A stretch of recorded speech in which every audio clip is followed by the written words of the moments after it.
అందరికీ నమస్కారం అండి. ఈరోజు ప్రకాశం జిల్లా ఉమ్మడి ప్రకాశం జిల్లా ఎలుగొండ ప్రాజెక్టు దగ్గర జగన్మోహన్ రెడ్డి ఏదైతే ఒక సభ పెట్టి మొత్తం ఎలుగొండ ప్రాజెక్టుని నేనే ఉద్ధరించానని చెప్పుకునేటువంటి అబద్ధాల సభ ఉందో ఆ సభ సాక్షిగా దళిత మంత్రి ఆదిమూలపు సురేష్ని అవమానించడం అనేది దళిత జాతిని జగన్మోహన్ రెడ్డి అవమానించినట్టని సందర్భంగా తెలియజేస్తూ ఉన్నాం. ఎలుగొండ ప్రాజెక్టు గురించి అయితే నేను మాట్లాడిన కానీ జగన్మోహన్ రెడ్డి ఏ దళితుల ఓట్లతోటైతే అధికారంలోకి వచ్చాడు, ఏ దళితులనైతే నా మేనమామలని నా బంధువులని అసలు ఎక్కడా లేనిపోయిన సంబంధాన్ని కలుపుకొని వాళ్ళని మోసం చేస్తూ వాళ్ళ ఓట్లతోటి గెలిచాడు. కనీసం దళితుల ఓట్లతోటి గెలిచేననే కనీస విజ్ఞత కూడా లేకుండా ప్రతి నిత్యం జగన్మోహన్ రెడ్డి దళితుల్ని అవమానం చేస్తూనే ఉన్నాడు. ఈరోజైతే సాక్షాత్తు ఈ రాష్ట్రానికి సంబంధించినటువంటి మంత్రి పురపాలక శాఖ అనుకుంటాను, ఆ మంత్రి ఆయన నియోజకవర్గంలో సభ జరుగుతూ ఉంటే ఆ సభలో ముఖ్యమంత్రి అనేటువంటి వాడు ఆ నియోజకవర్గానికి చెందిన ప్రజాప్రతినిధి అయినటువంటి ఒక దళిత మంత్రిని పక్కన కూర్చోబెట్టుకోవాల్సింది పోయి పక్కన కూర్చున్నటువంటి మంత్రిని నువ్వు లేవయాలే అని బయటికి పంపించి నిలువు కాళ్ళ మీద ఒక పనిష్మెంట్ ఇచ్చినట్టుగా స్టేజీ కింద నిలబెట్టి అతన్ని అవమానించడం అనేది దళిత జాతి మొత్తాన్ని కూడా జగన్మోహన్ రెడ్డి అవమానించినట్టే మేము భావిస్తూ ఉన్నాం.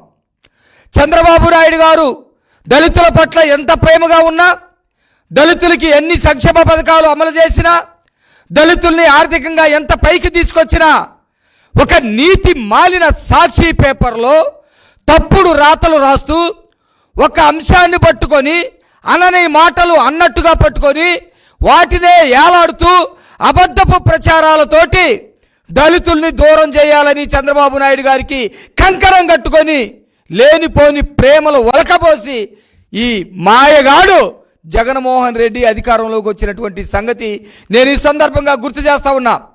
ఆదిమూలపు సురేష్, నువ్వు దళితుడివి, దళిత మంత్రివి, మిగతా విషయాలన్నీ పక్కన పెడితే నీకు జరిగినటువంటి అవమానం మీద నువ్వు ఈరోజు స్పందిస్తావా లేదని చెప్పేసి నేను ఆదిమూలపు సురేష్ని అడుగుతా ఉన్నా, డిమాండ్ చేస్తా ఉన్నా.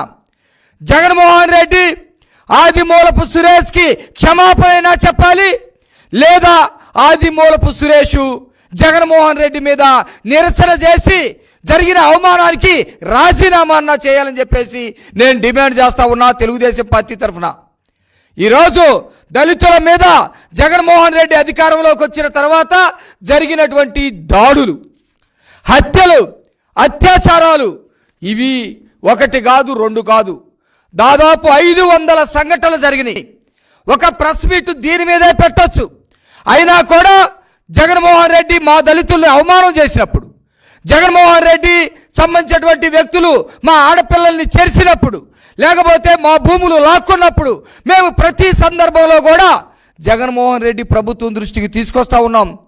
అట్లాగే పోలీసుల దృష్టికి తీసుకొస్తా ఉన్నాం. జరిగినటువంటి అన్యాయాన్ని చెబుతా ఉన్నాం.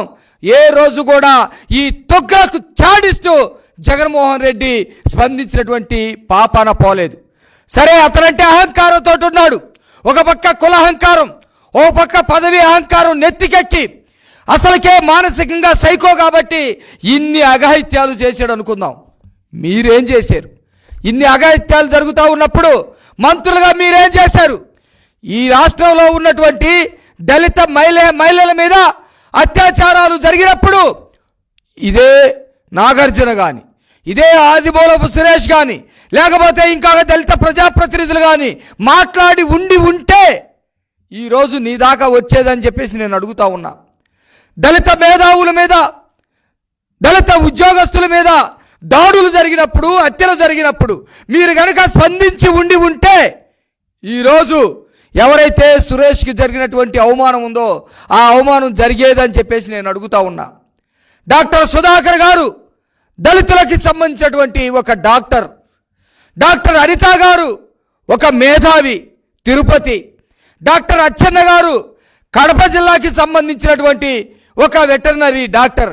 వీళ్ళ మీద దాడులు జరిగినప్పుడు, వీళ్ళు చంపబడ్డప్పుడు, వీళ్ళు ఘోరానికి గురైనప్పుడు ఈ రాష్ట్రంలో వైసీపీలో మేము ప్రజాప్రతినిధులు అని చెప్పుకుంటున్నటువంటి ఈ నాయకులు ఎక్కడికి పోయారని చెప్పేసి నేను అడుగుతా ఉన్నా. కనీసం ఒక కాకి చస్తే 4 కాకులు అరుస్తాయి. మీరు కాకి లాంటి వాళ్ళు కూడా కాదు. ఒక కుక్క చస్తే మిగతా కుక్కలన్నా కనీసం మురుగుతాయి. మీరు కుక్కలాంటి జీవితాలు కూడా మీది కాదని చెప్పేసి ఈ సందర్భంగా నేను బాధపడుతూ అడుగుతా ఉన్నా.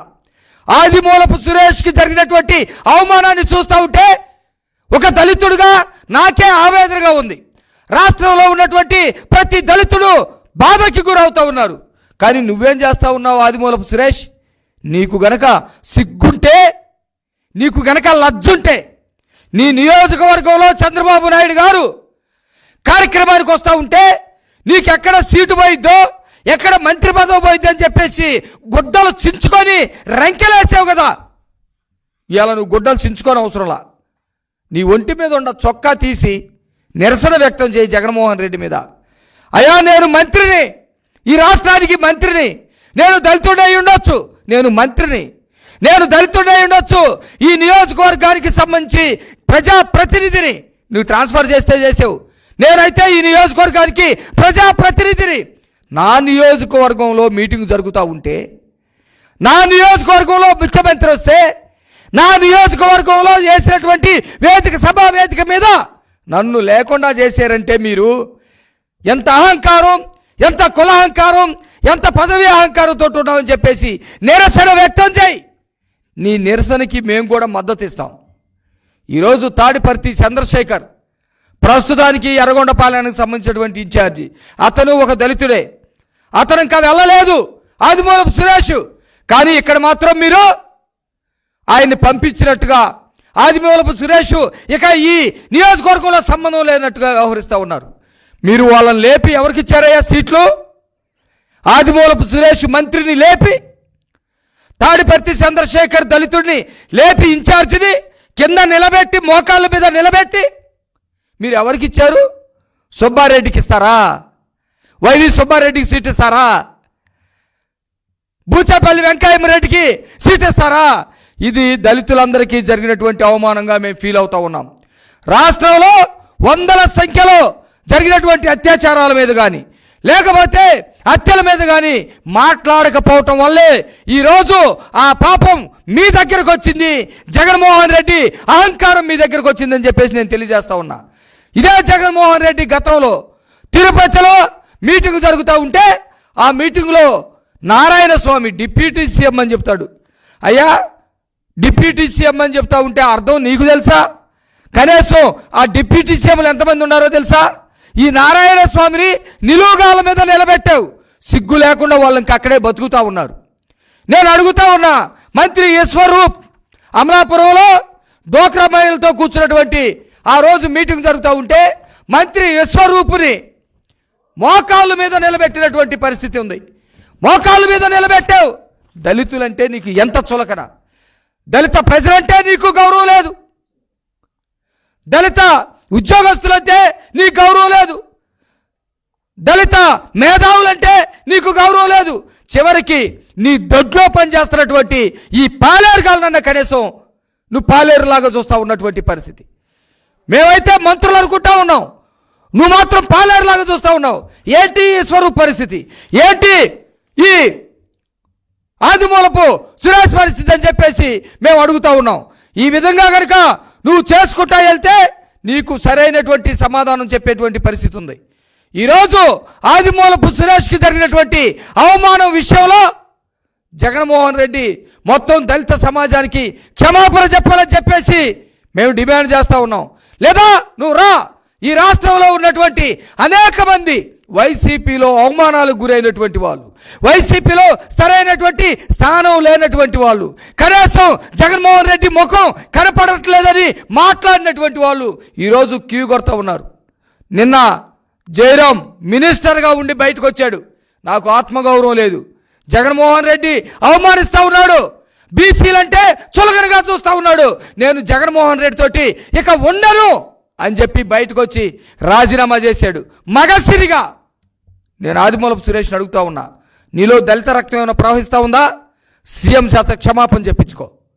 నీలో దళిత రక్తం ఏమైనా ప్రవహిస్తూ ఉందా? నువ్వు రాజీనామా చేయి. బానిసలాగా బ్రతకొద్దు.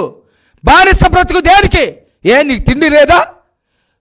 మీ నాయన జార్జ్ గారు బాగానే సంపాదించి పెట్టాడు కదా, మంత్రిగా నువ్వు చాలానే సంపాదించుకున్నావు కదా, ఎందుకు ఈ బానిస బ్రతుకు అని చెప్పేసి మేము నిన్ను అడుగుతా ఉన్నాం. ఖచ్చితంగా జగన్మోహన్ రెడ్డి, నువ్వు దళిత ప్రజలకి చేసినటువంటి ద్రోహం, దళితులకు సంబంధించినటువంటి పథకాలు తీసేయటం, దళితుల మీద హత్యలు అత్యాచారాలు చేయించడం, దళిత ప్రజాప్రతినిధులు కూడా నిజంగా ఈ స్థాయిలో అవమానించడం అనేది ఎప్పటి వరకు కూడా ఎవరూ చేయనటువంటి పరిస్థితి. ఇదిగో దళిత మహిళలపై దాడి ఈరోజు, ప్రతిరోజు దళితుల మీద ఈ విధంగా దాడులు జరుగుతూ ఉన్నాయి. జగన్మోహన్ రెడ్డి ఇంతకింత మూల్యం చెల్లించుకునేటువంటి రోజులు దగ్గరలో ఉన్నాయి. నేనైతే ఈ సందర్భంగా జగన్మోహన్ రెడ్డి కానీ వాళ్ళ నేరముఠా కానీ ప్రజల్లోకి వెళ్తే తరివి కొడతానికి సిద్ధంగా ఉన్నారు. కానీ ఆదిమూలపు సురేష్ గొంతు సించుకొని మాట్లాడుతూ ఉంటాడు, నాగార్జున గొంతు సించుకొని మాట్లాడుతూ ఉంటాడు.